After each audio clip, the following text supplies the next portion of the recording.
감사합니다. 아니요, 방문자가 아니라 예전에 등록도 하셨고 우리 교회 늘 출석하셨어요. 그냥 방학이 끝난 것이요. 우리 저 오영희, 송복희, 오연화, 연화. 예.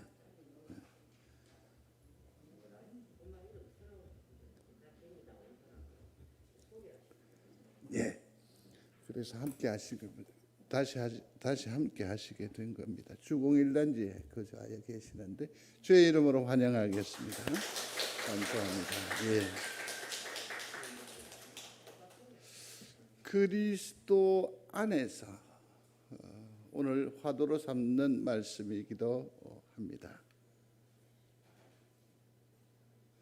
지금 우리는 그리스도가 내 안에, 내가 그리스도 안에라는 주제를 가지고 계속 여러 주간을 지금 살피고 있습니다. 제일 먼저 살폈던 게 뭐냐면 그리스도를 통하여라는 것이었습니다. 이 기억하십시오. 그리스도를 뭐하여? 통하여라는 겁니다. 그리스도를 통하여. 두 번째는 그리스도와 함께였습니다. 세 번째는 그리스도 안에서입니다. 그리고 좀 더 시간이 지나고 난 뒤에 그리스도의 아래에서, 그리고 그리스도처럼이라는 주제를 계속해서 이어갑니다. 결국 이 모든 일들은 다분히 좀 교리적입니다. 또 로마서의 얘기이기 때문에 조금 어렵습니다. 좀 딱딱한 면이 없잖아 있을 것입니다. 그러나 이 험난한 세상 가운데에 많고 많은 복음의 진리들, 수단들, 방법들이 얼마나 많은지 모릅니다. 얼마나 많은지 모릅니다. 그러나 그 모든 일에 우리가 다 반응하며 살 수 없습니다. 예를 들어서 동쪽에 가서 머리를 감아야 되고, 또 서쪽에 가서 손을 씻어야 되고, 또 이것도 먹어야 되고 저것도 먹어야 되고, 다 감당할 수 없습니다. 왜냐하면요, 우리가 분주하기도 하겠지만 우리는 확실한 진리가 있기 때문에 그렇습니다. 그 진리가 뭐냐면 말씀이거든요. 그래서 이 말씀의 기초를 든든히 해놓으면 그럼 무슨 상관이래요. 관심 쏟을 필요가 없어요. 그저 이거 부여잡고 가면 되기 때문에, 근본이 되고 기초가 되는 얘기이기 때문에 좀 딱딱할 수 있고 좀 거친 얘기가 될 수 있습니다. 결국 통하여 함께 안에서 아래서 처럼이라고 하는 주제를 통해서 우리 심령 가운데에서 딱 새기고자 하는 목표는, 목적은 뭐냐면 결국은 우리가 일상적인 삶에 있어서 하나님이 나와 함께 하신다라고 하는 그리스도의 임재를 경험하는 일입니다. 그래서 되돌아보시면 돼요. 그래서 하나님이 함께 하셨구나. 그래서 우리가 이렇게 당당할 수 있구나. 그래서 꿈꿀 수 있구나. 그래서 용납할 수 있구나. 그래서 용서해야 하구나. 그래서 앞으로도 보무도 당당하게 나아갈 수 있게 되는 거구나. 이걸 확인할 수 있게 되는 거죠. 오늘은 그리스도 안에서라는 말씀을 가지고 전하겠습니다. 무슨 말씀? 그리스도 안에서. 자, 그러면 오늘 말씀을 한번 다시 주목해 보겠습니다. 그리스도 안에서는 여기서 보면 우리가 그리스도 안에라는 말은 그리스도를 뭐한다? 따른다라는 얘기가 됩니다. 그리스도를 쫓아서 살아간다라는 뜻이 됩니다. 그러면 구체적으로 그리스도 안에서, 다시 말해서 그리스도를 따르는 것이 무엇인가 하는 것이 궁금하지 않겠습니까? 그리스도를 따라 사는 삶, 그리스도 안에서의 삶은 뭐냐? 이거죠. 이건 앞선 얘기가 우리가 배경으로 쭉 기억을 되살리셔야 합니다. 뒤에 가서 한 번 더 설명을 드리겠습입니다만은 로마서 1장을 보면 우리의 형편을 설명을 해요. 우리는 뭡니까? 나면서부터 죄인이었어요. 그런데 5장에 오면 이 죄인된 우리를 어디에다가? 십자가에 못을 박아요. 그죠? 그래서 뭐가 됩니까? 의인이 돼요. 의인이 돼요. 그리고는 우리의 죄가도 다 사라져 버려요. 그래서 우리는 그야말로 참 새로운 피조물이 되는 거지요. 좀 더 살필 거예요. 그러니까 그리스도 안에서 그리스도를 따라 산다라는 것은 나로 나된 옛 사람을 잊어버리고 내려놓고 그리스도로 말미암아 주어진 그 새 생명, 그 새 사람을 바라보면서 쭉 살아가는 것이죠. 여러분, 지금도 내 자의적으로 선택한다고 생각하십니까? 아니에요. 성도들의 선택은 내가 한 결정이요, 내 선택이 아니라 누가? 성령께서, 내 속에 하나님께서 결정하시는 결정을 따라 행하는 사람, 그 사람이 바로 믿음의 사람이요, 성도가 되는 겁니다. 내 속에 성령께서 말씀하시는 그것을 듣는 여러분들이 되시기를 바랍니다. 성령께서 말씀하시는데 그것이 무슨 소리인지 깨닫지 못하면 따라갈 수 없잖아요. 행할 수 없잖아요. 성취할 수 없어요. 그러므로 기도하시기를 바랍니다. 성령께서 내 마음에서 주시는 그 말씀을 깨닫게 하여 주옵소서. 그래서 길을 가는 겁니다. 그래서 선택하는 겁니다. 생각해 보십시오. 이 성령의 능력을 덧입지 않고 내가, 죄송한 편입니다. 용서하십시오. 이 인간을 용서할 수 있었습니까? 진짜 어렵죠. 진짜 어려워요. 내가 용서한다고 다 해결됩니까? 아니죠. 내가 용서를 한다고 해도 이 인간이 안 변하는데. 그래서 내가 용서하기가 굉장히 어려워요. 그런데 여러분들은 용서하는 삶, 용서의 감동, 용서의 감격을 가지고 있어요. 이건 뭘 말하느냐 하면 용서의 경험이 있다라는 거죠. 다르게 말할까요? 성령의 지배를 받은 적이 있어요. 성령께서 나를 그렇게 주장하셨다고요. 이를 믿는 여러분들이 되시기를 바랍니다. 여기에서 비로소 내 삶과 내 10년 가운데 그리스도를 경험하는 삶이 되는 거예요. 마치 여러분들은 그리스도를 경험한다라고 하는 이것을 두고 너무나 많은 엉뚱한 얘기들에 매료되어 있어요. 다시 말해서 성령 받으라. 그러면 뭐 마치 머리가 뜨거워야 되고 무슨 꿈에 무엇을 봐야 되고 뭐 기도하면 뭐 길이 쫙쫙 열려지고 아니에요. 그건 하나님 필요에 따라서 특정한 사람, 특정한 사건, 특정한 때에 하나님께서 행하시는 역사예요. 우리의 삶에 있어 성령께서 우리를 주관하시는 것은 뭐냐 하면 사랑하는 거예요. 기다려주는 거죠. 배려하는 거죠. 용서하는 거죠. 이게 머리 뜨거운 것보다 뭐 그냥 눈이 뻥 떠지는 것보다 더 큰 하나님의 은혜인 줄로 믿습니다. 그런 삶을 우리가 지금 살아가고 있어요. 그걸 날마다 좀 더 뚜렷하게 느끼자는 거죠. 오늘 방송 시설에 대해서 장로님 기도하셨습니다. 먼저 하나님 앞에 영광을 올리고 드리지요. 이게 그 500여만원 하는 비용이 발생이 되는데 이정동 집사님이 이제 크게 또 이 일에 대한 헌신을 말씀을 하셨습니다. 또 허감성 권사님도 헌신을 하셨습니다. 이 마이크가요 100만 원이 넘습니다. 이래봬도 소리가 좀 잘 들립니까? 이는 제 소리가 이쁜 게 아니라 야가 이쁘게 만들어준 겁니다. 그 다음에 이 전기를 항상 켜두니까 이 스피커가 하워링이 나기도 하고 전자음 소리가 웅 나기도 하고 중간에 있는 분들이 말씀 소리를 청취하는데 상당한 애로가 있었습니다. 그래서 여기에다가 순환 전기 제어 장치가 있어요. 그래서 전원을 켜면 저 뒤에 기계에 따라서 순차적으로 전원이 딱딱딱딱딱 들어와서 전체적인 기능을 원활하게 하고요.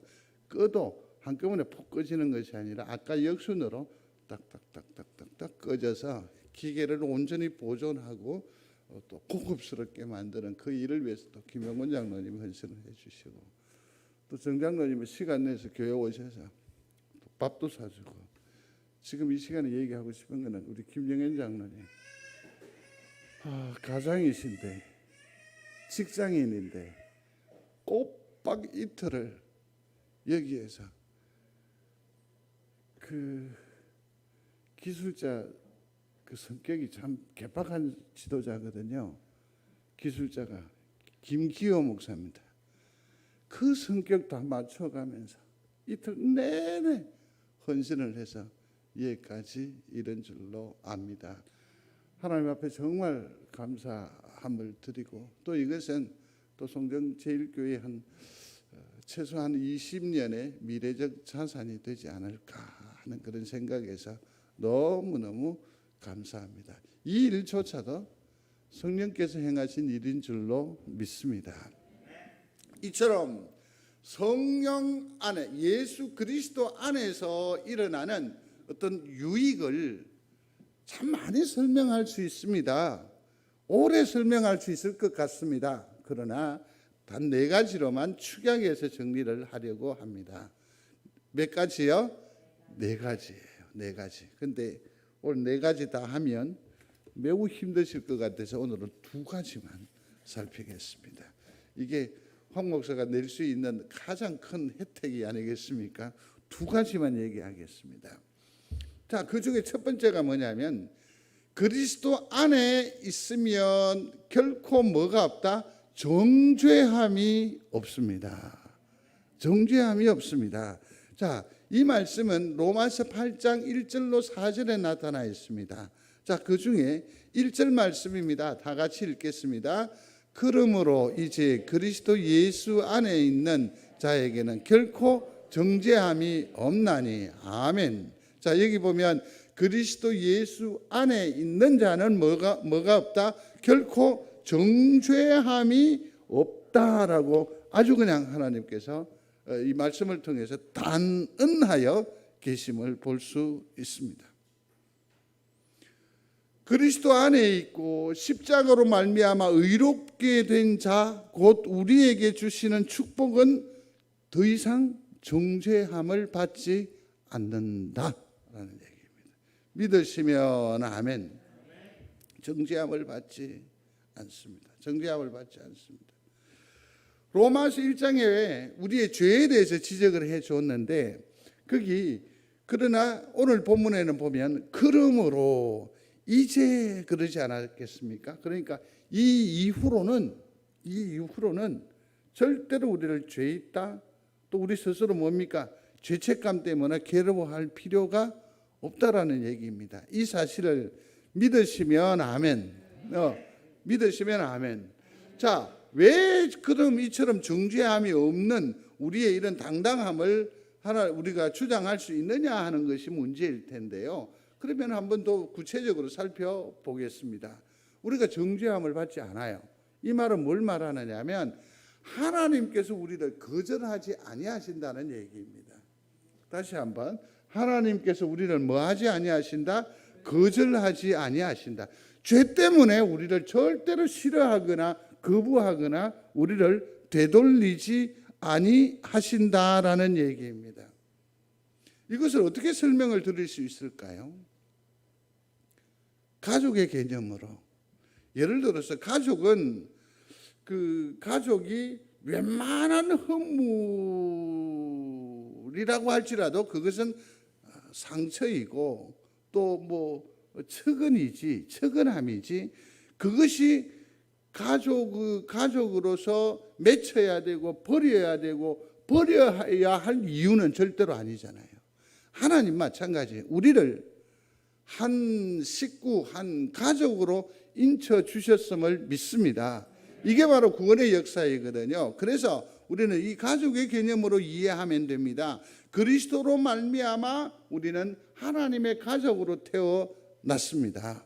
그렇다고 한다면 우리의 그 어떤 상처나 또 아픔이거나 어떤 죄의 어떤 그런 모습들, 이런 것들 때문에 우리를 이제는 더 이상 거절하지 아니하신다는 거죠.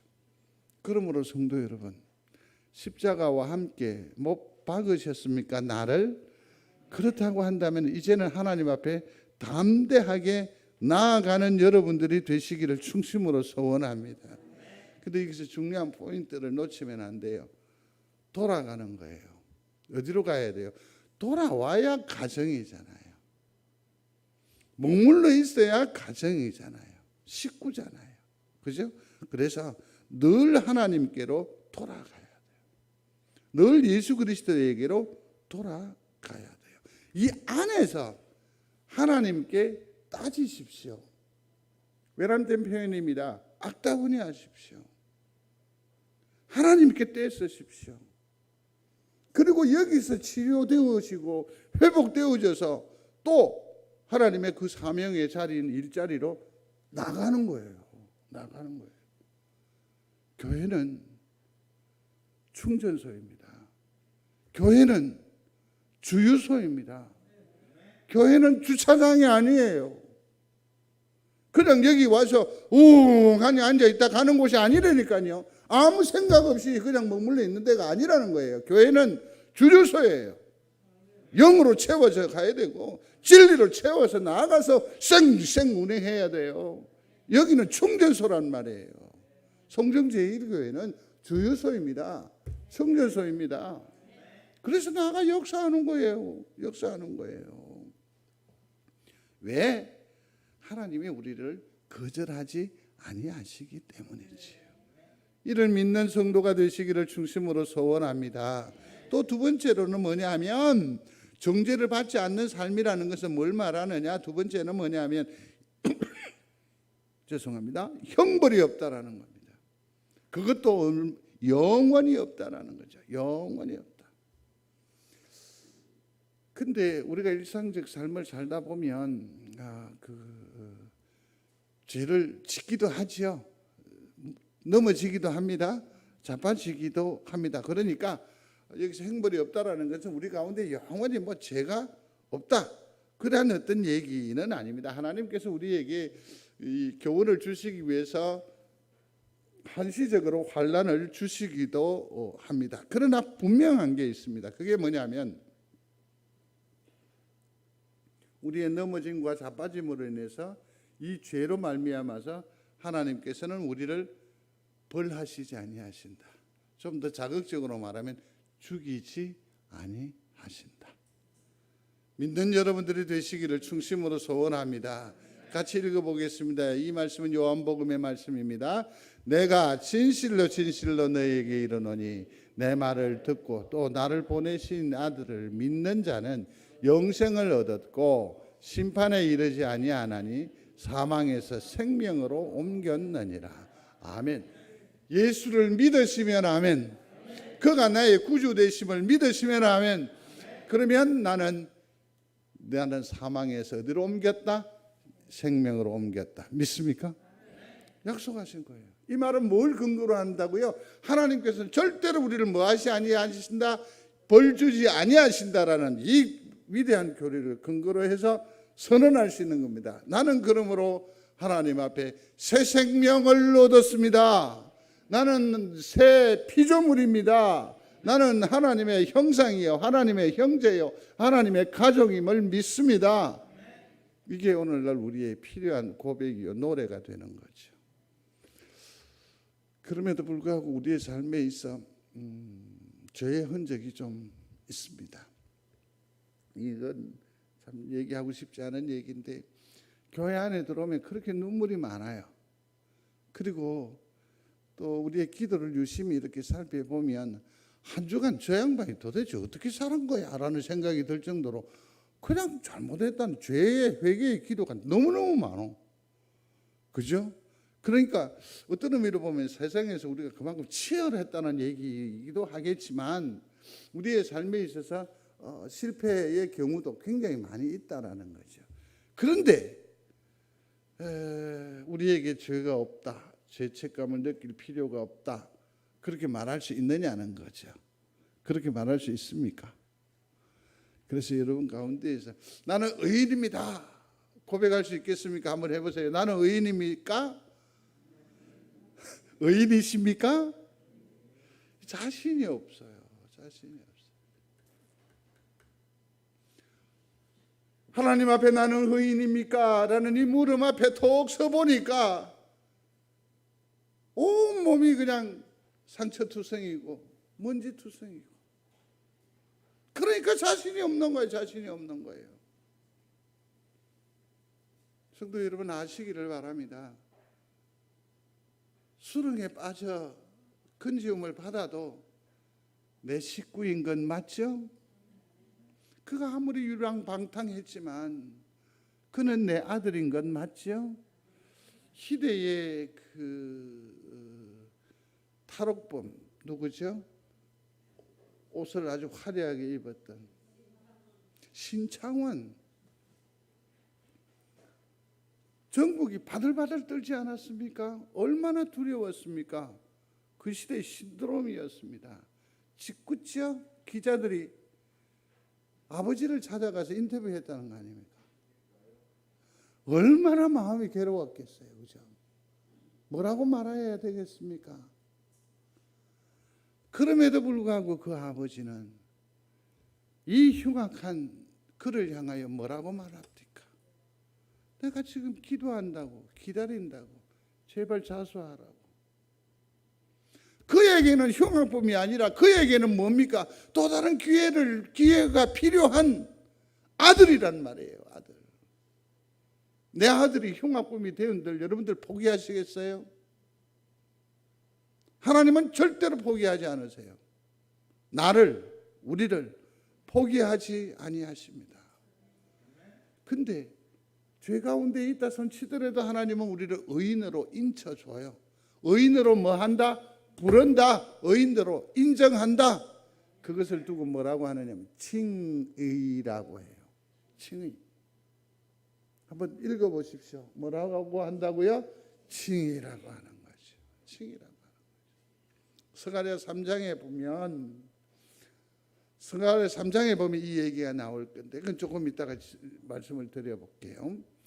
그 다음에 그러면 내가 칭의로 의로운 자로의 삶을 이렇게 딱 살았으면 내가 세상을 어떻게 감당하면서 사느냐 하는 숙제가 놓여져요.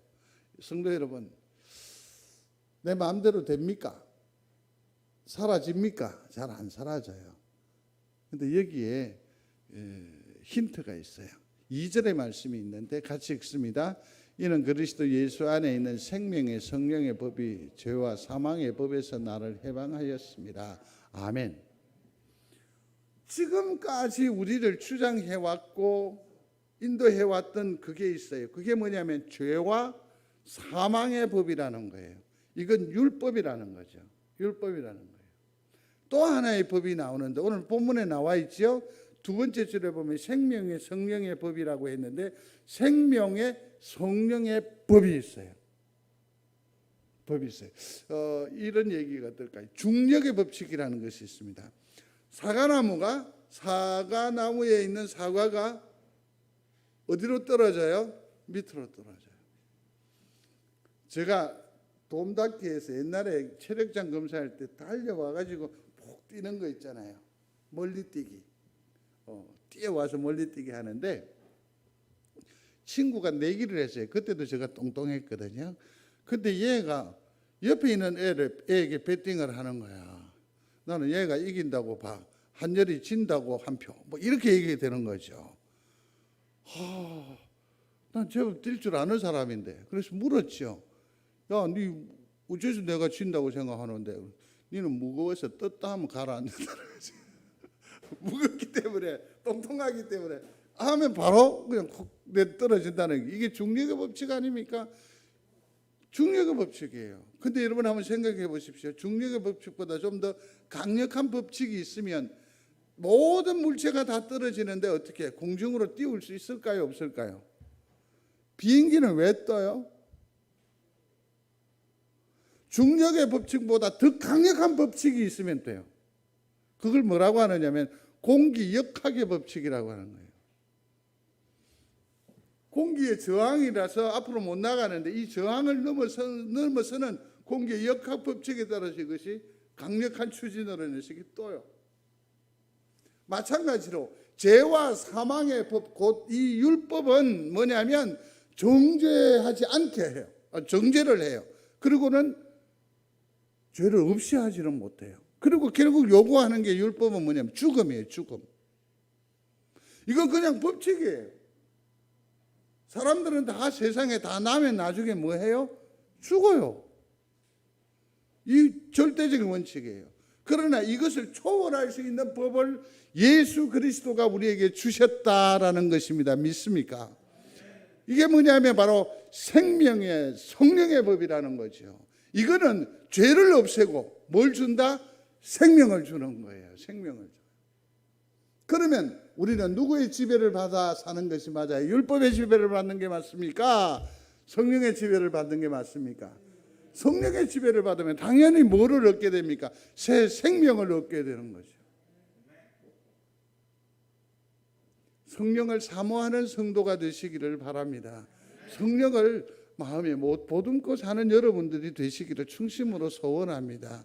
그렇다고 한다면 여기에서 이제 그리스도 안에 머물러야 합니다. 1절에 그러므로 이제 그리스도 예수 안에 있는 자에게는 결코 뭐가 없다? 정죄함이 없다 그랬는데 여기 보면 이제라고 했어요. 전에는 어쨌든지 상관없어요. 지금 내가 예수 그리스도 안에 있습니까? 곧 예수 그리스도의 십자가에 나의 옛사람을 못 박았습니까? 예수 그리스도가 나의 구주가 되심을 믿습니까? 내게 영생을 허락하심을 믿습니까? 나는 자유자입니까? 나는 영생자입니까?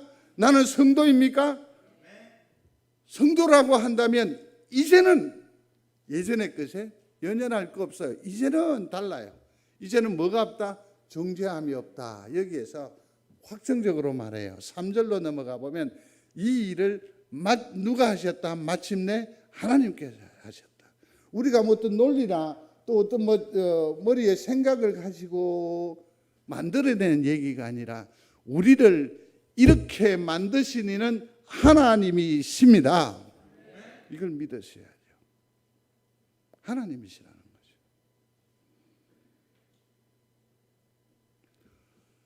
그리고 33절과 34절로 넘어가면 의롭다고 인정하셨어요.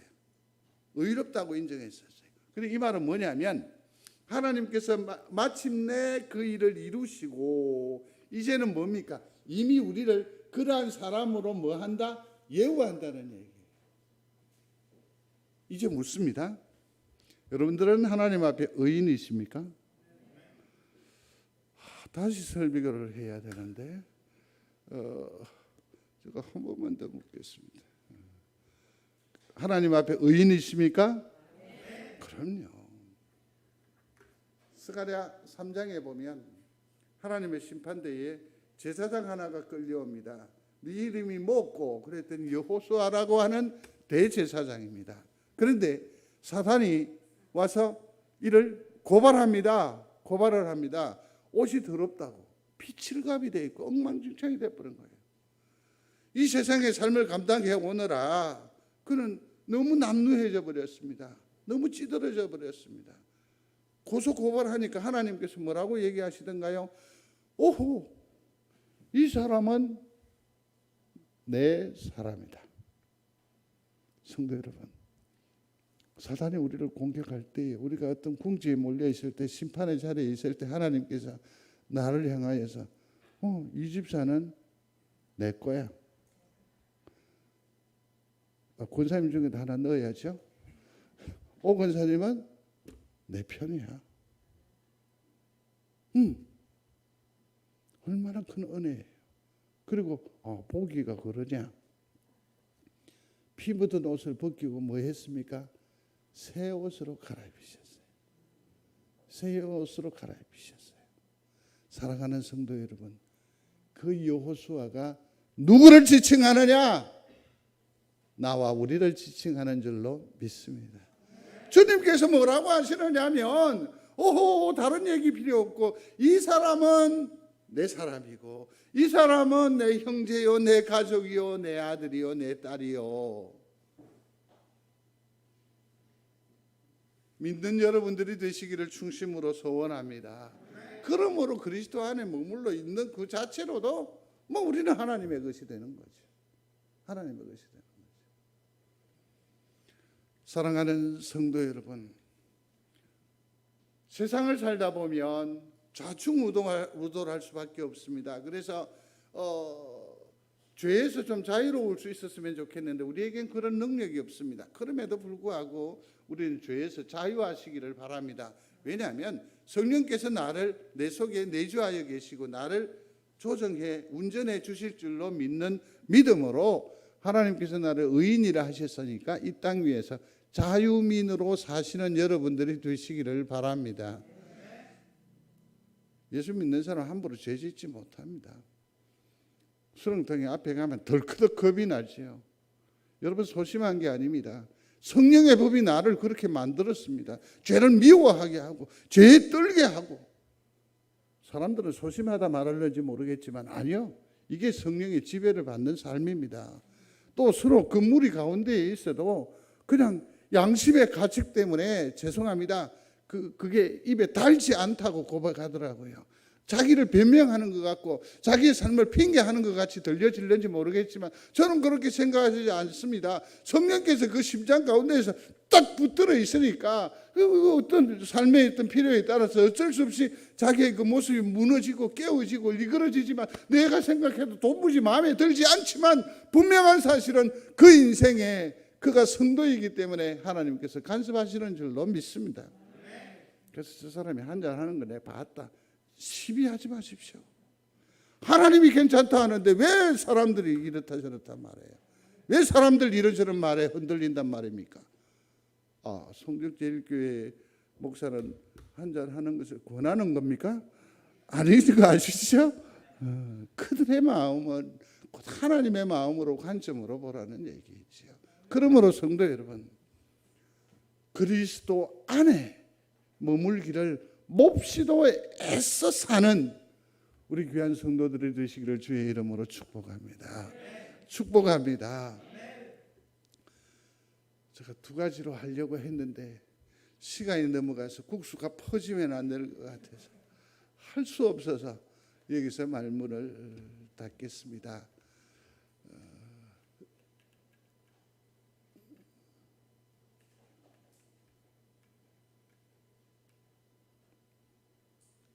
사랑하는 성도 여러분, 하나님의 영이 우리 가운데에 거하여 계십니다. 그래서 우리가 그 안에 거하는 영이 되는 거죠. 그래서 우리는 뭡니까? 어떠한 죄부터 자유로울 수 있습니다. 그러면 그 자유로움을 어떻게 살아갈 것이냐? 성령을 의지하는 여러분들의 삶이 되시기를 주의 이름으로 축복합니다. 그리스도 안에는 결코 정죄함이 없습니다. 보무도 당당하시기를 바랍니다. 더욱더 하나님 의지하시고 더욱더 하나님 사랑하시고 더욱더 하나님 앞에 귀 기울이며 살아 결국 승리하는 우리 귀한 성도들의 삶이 되시기를 주의 이름으로 축복합니다. 고마우신 아버지 하나님 감사합니다. 감사합니다.